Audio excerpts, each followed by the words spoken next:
not the gift of sight, but the gift of vision. I repeat, the greatest gift God ever gave man is not the gift of sight, but the gift of vision. Why? Because sight is a function of the eyes, but vision is a function of the heart.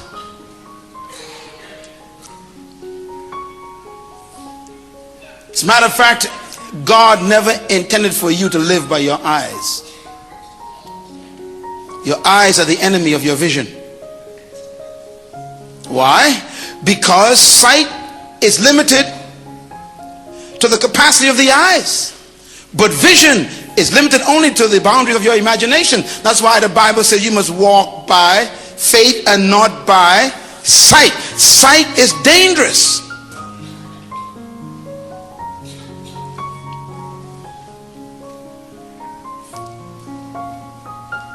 I have come to teach you how to live with your eyes closed. Your problem, son, is your eyes. Because your eyes always shows you what is, but vision always shows you what could be. Faith is the substance of things what you can hope for, and it's evidence of things that your eyes cannot see.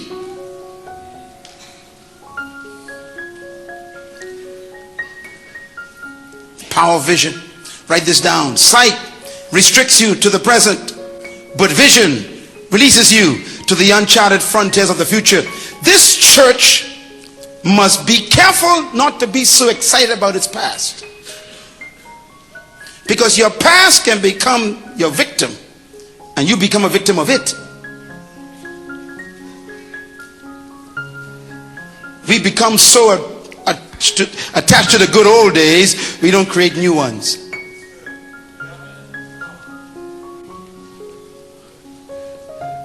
The power of vision.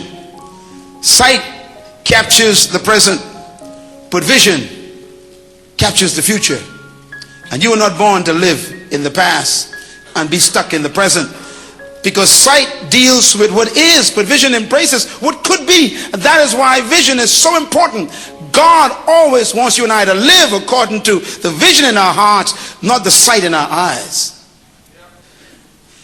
Vision is the greatest source of hope.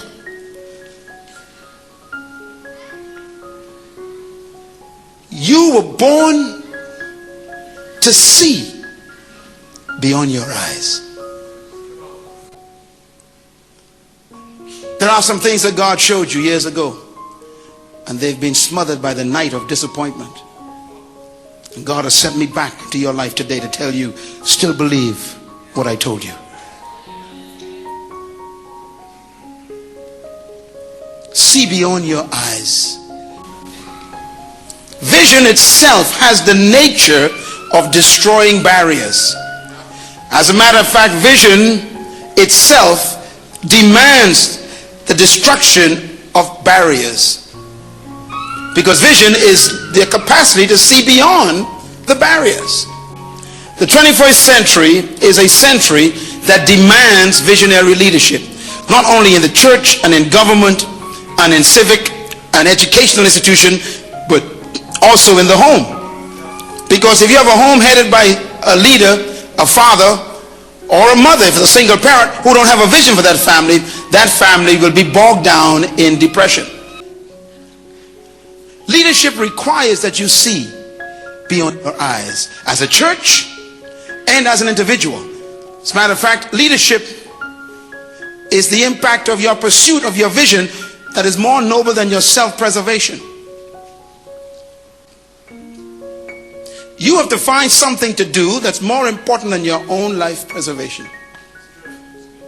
The reason why most people don't make a difference in the world, because they're too busy trying to make a living.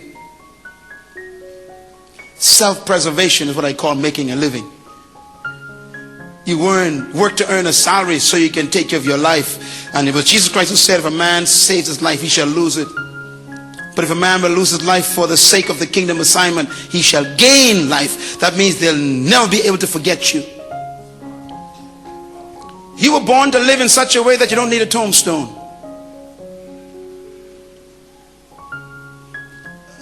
The reason why we need tombstones is because people live such mediocrity in their lives that if they were to die, we'd never know they were here.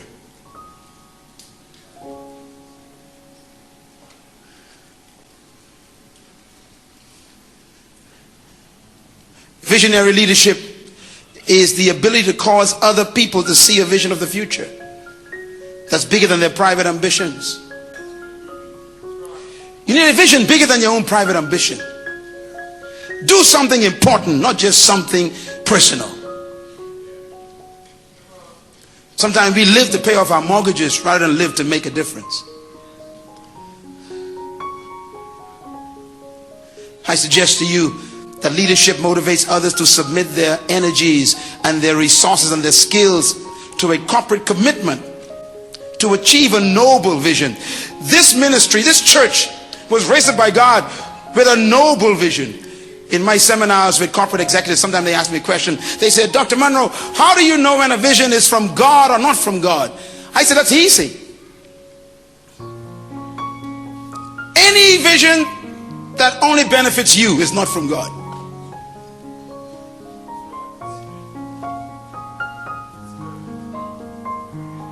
Any vision that improves humanity, advances your community, and improves other people is from God. Clap. So if your vision is to build a big house and have a nice car and a boat on the ocean, that's not from God. Gotcha. Why? That's personal ambition.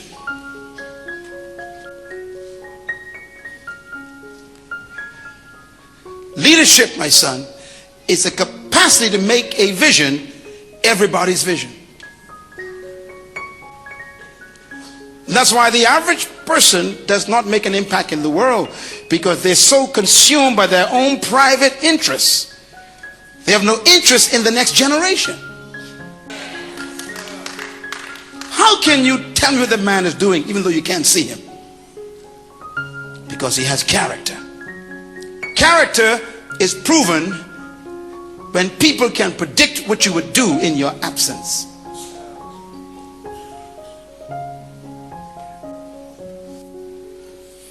Leaders have been beaten.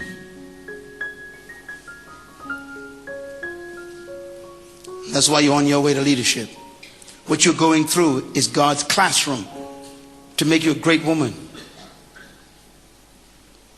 Running from tribulation is the hardest way to have character.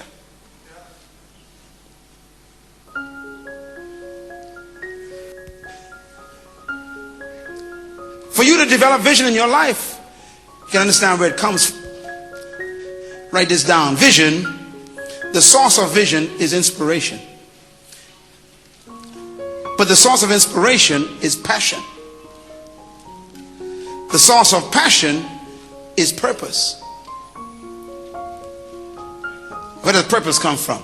Well, the source of purpose is divine impartation. Where does that come from? The source of divine impartation is your reason for creation. In other words, God's motivation is your source of divine impartation. I need 2 more days to talk about this. This is so important. See, your life was not created just for you to go to a job and pay bills. There's something God wanted done that made you necessary.